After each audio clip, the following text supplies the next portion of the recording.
So today I'm going to talk about the Samson juicer.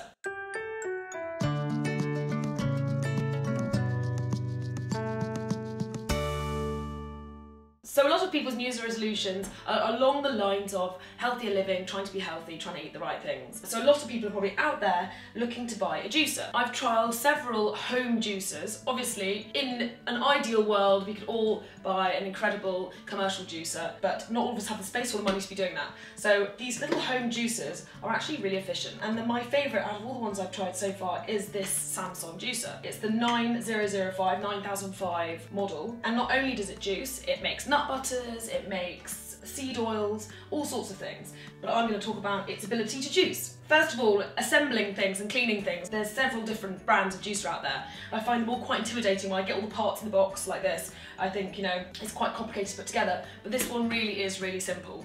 I'll put it together in front of you while I talk to you actually. So it's really simple to put together, which makes it really simple to then take apart and obviously then to clean. So that really helps. So obviously this is with regards to masticating juicers and cold press juicers. Obviously centrifugal juicers are a completely different thing entirely, in my opinion anyway. Masticating means to chew, so it's a very slow process. It takes a lot longer than a centrifugal juicer, but this is why none of the nutrients are getting broken down. The fruit will be exposed to less heat, and therefore you're getting as many of the vital nutrients as possible from your fruit and veg. So you stick it in like that. This is obviously to stick the fruit down. This here clicks on it like this. And then this attachment, again, you have several different ones. You have pasta making ones and nut butter ones. I choose the one, there's one with a bigger hole than this. I use the second hole down for juicing. If you use the bigger hole, the pulp will just be a lot wetter, which means you're not quite pressing out as many of the nutrients as you could. Then you've got the one to catch the juice in. There's a sieve with a finer mesh, which catches obviously slightly more of the bubbles than the pulp that escapes through. And this one here catches the stuff that comes out at the end.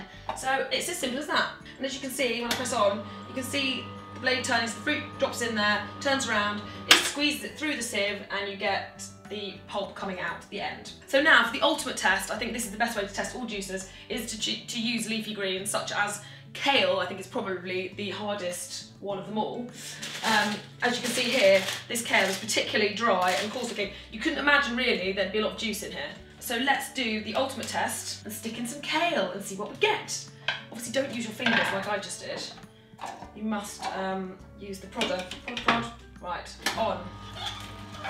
Makes a satisfying squeaky noise. Obviously you can see that it's going to take me quite a while to get a kale juice, but obviously you would generally bulk it out with your high yield fruits such as cucumber, celery, apple, whatever you want to do. But my main reason for doing this today was that a lot of juicers, most juicers, really, even some of your really expensive high-tech juicers that maybe have a hydraulic press or whatever, really struggle to get the juice out of kale or other leafy greens, wheatgrass, things like that. Whereas this juice, as you can see, it doesn't struggle with it, it makes it very simple, and the pulp that's coming out at the end here is really quite dry. I think we have a triumphant machine, the Samson 9005. I'm really impressed with that, I think it's great. I'm going to be also using it definitely for my health kick to keep me on my New Year's resolution of trying to be a bit more healthy. Out of all the home juices that I've tried, the Samson is definitely my favourite. And I think it looks pretty cool too. So that was my review, I hope you enjoyed it. Please don't forget to subscribe to my channel to watch my other videos. Thank you.